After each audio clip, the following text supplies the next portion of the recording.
Australia, UK، Sri Lanka سمیت افریقی ملک Tanzania کے مختلف شہروں میں عاشقان رسول کی دینی تحریک دعوت اسلامی کے تحت ماہ ربیع الاول کی بابرکت ساعتوں میں اللہ پاک کے آخری نبی محمد عربی صلی اللہ علیہ وآلہ وسلم کی جشن ولادت کی خوشیاں مناتے ہوئے عاشقان رسول نے اجتماعات میلاد منعقد کیے، جس میں عاشقان رسول نے شرکت کی اور مرحبا یا مصطفیٰ کی صدائیں لگائیں، جبکہ مبلغین دعوت اسلامی کے سنت و بھرے بیانات بھی ہوئے، جبکہ مبلغین دعوت اسلامی نے بیانات کرتے ہوئے شان مصطفیٰ صلی اللہ علیہ وآلہ وسلم بھی بیان کی۔ میرے آقا کی آمد مرحبا،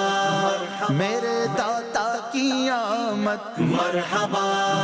میرے مولا کی آمد مرحبا، میرے ملجا کی آمد مرحبا۔ آ گئے سرکار نبیوں کے سردار، مالک و مختار سب کے ہیں غمخوار۔ مرحبا مرحبا مرحبا مرحبا مرحبا مرحبا